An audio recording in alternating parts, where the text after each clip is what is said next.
Bonjour tout le monde, c'est encore une fois, c'est Madame Anika Chamora Zawadi ici, vous parlant toujours, partageant avec vous sur les violences faites contre les femmes et les filles en relation avec l'incident qui s'est produit entre Monsieur Kofi Olomide et Mademoiselle Pamela. Euh, Aujourd'hui, donc, dans les autres vidéos, on a parlé de ce qui se passe en général, hein, de où est-ce que nous en sommes hein, sur ces sujets de violence. Et ensuite, nous avons parlé de la contribution individuelle et collective. Et maintenant, nous allons parler aujourd'hui de le manque de réaction du gouvernement congolais ou de la contribution du gouvernement sur les violences faites contre les femmes et les filles. Voilà. Et donc, si on retourne toujours à la case de départ, donc l'incident en question et les vidéos, on a vu qu'au Kenya, par exemple, le gouvernement a réagi très rapidement et a suivi une procédure bien connue. Monsieur Kofi Olomide a été arrêté puis rapatrié. Par contre, au Congo, on n'a rien vu, on n'a pas vu de réaction du tout, pas de réaction de la ministre du Genre et de la Famille, pas de réaction de parlementaires en général. Et donc, on continue à se poser la question, qu'est-ce qui serait arrivé si cet événement s'était produit au Congo? Y aurait-il eu des poursuites judiciaires du tout? On ne le sait pas. Et donc, et aussi, en fait, moi j'ai donné un peu de temps pour voir s'il y avait une réaction. Donc, je laissais passer 2 semaines tout entières et il n'y a pas de réaction. Donc, on ne pense pas qu'il y aura des réactions tout de suite.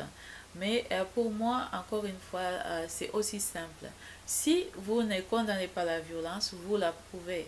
Si vous ne dénoncez pas la violence, vous la renforcez. C'est comme ça que ça marche.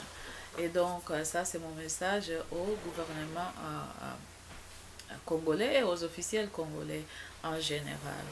Euh, Aussi, ce qui aurait été bien, ou on s'attendait plutôt à une réaction du ministère du Travail. Parce que après tout, cet événement s'est passé entre l'employeur, M. Kofi Olomide, et son employé, la danseuse Mademoiselle Pamela. Et en plus de cela, ça s'est passé pendant les heures de travail, en milieu de travail.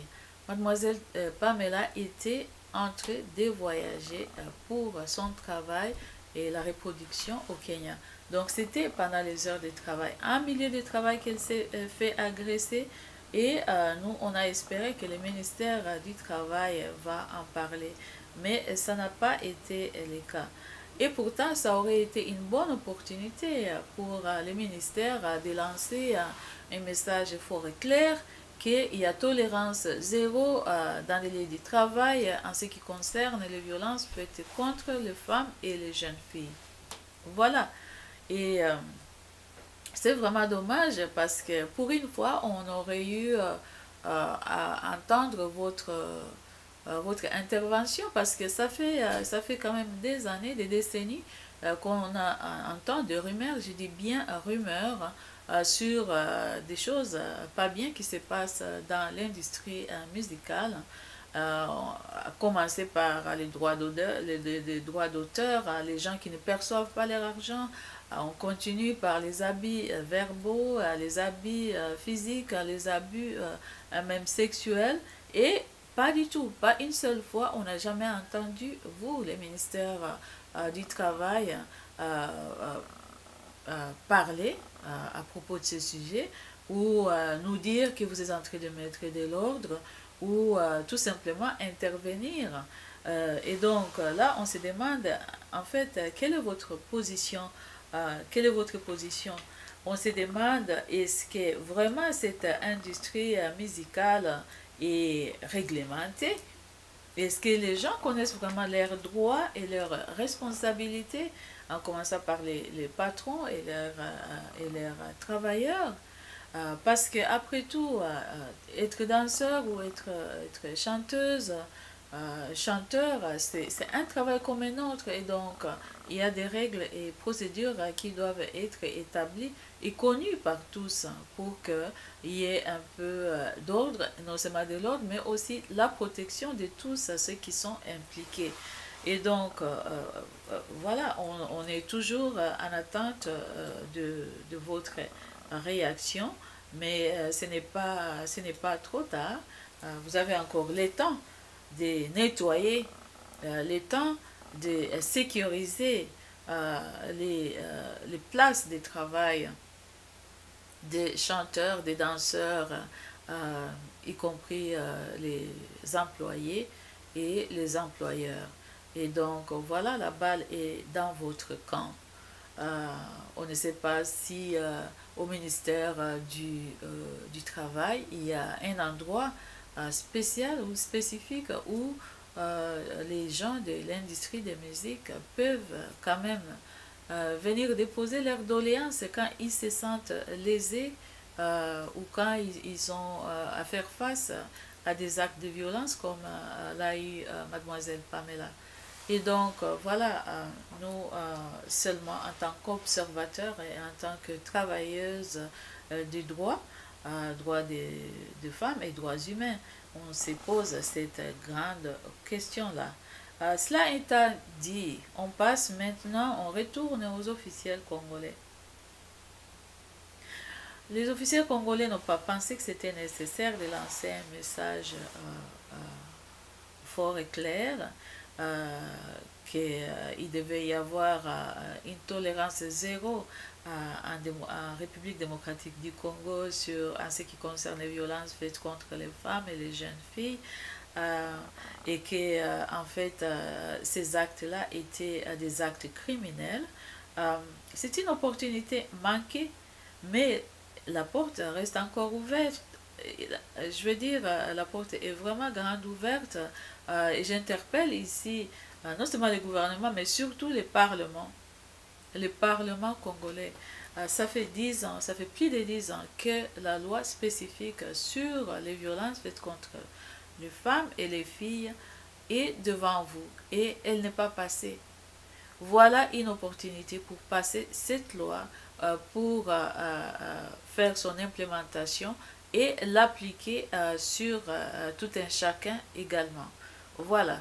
Donc, il faut pas rater cette opportunité à vous d'agir. Voilà. Et là, j'appelle plus précisément Monsieur Zachary Bababaswe, honorable Zachary Bababaswe. Vous avez été les premiers à amener, si vous voulez, de la lumière et à pousser les actions pour Monsieur Kofi Olomide. Et donc, là, on vous remet la balle. Vous êtes au Parlement. Vous avez pris les leads dans cette situation. Continuez à prendre les leads au Parlement pour que cette loi finalement passe. Voilà, c'est tout ce qu'on vous demande. Aussi, on demande à tous les autres parlementaires, on demande à l'opposition, on demande surtout aux politiciens qui se disent féministes de prendre vraiment position et de joindre les forces avec M. Zachary Bababaswe et les autres pour passer cette loi spécifique sur les violences faites contre les femmes et les filles, afin que les femmes et les filles du Congo commencent à être protégées, se sentir protégées partout où elles sont. Voilà. Et donc, il ne faut pas louper cette occasion. Ne faisons pas de cet incident qui a pris de l'ampleur globale, un incident où tout le monde a les yeux tournés vers le Congo. Ne faisons pas semblant, n'en faisons pas un fait divers. Essayons de faire quelque chose de bien avec cette situation. Essayons d'apporter les changements. Une chose qu'on se pose deux questions ici. Pourquoi est-ce que le gouvernement vraiment n'a rien dit. Hein. Tant que ce soit les officiels, tant que ce soit ceux au pouvoir et ceux dans l'opposition. Quelqu'un pourrait dire que, par exemple, c'est pour vous protéger, vous voulez protéger l'électorat. Vous savez bien que M. Kofi Olomide a une grande base électorale pour vous.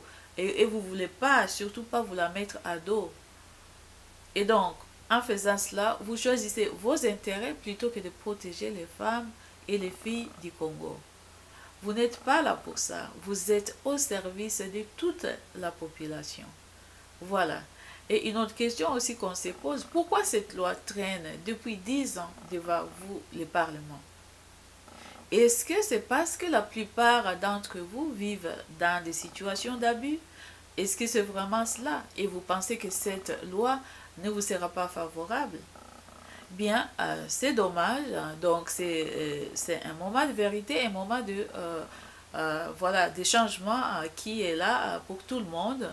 Essayons de faire la bonne chose, la chose qui devait être faite depuis longtemps, ça veut dire passer la loi, l'implémenter et l'appliquer également sur tout le monde. En faisant cela, vous allez nous prouver que vous ne contribuez pas aux violences faites contre les femmes et les filles au Congo. Et vraiment, vous allez faire votre devoir, celui de protéger tout citoyen congolais.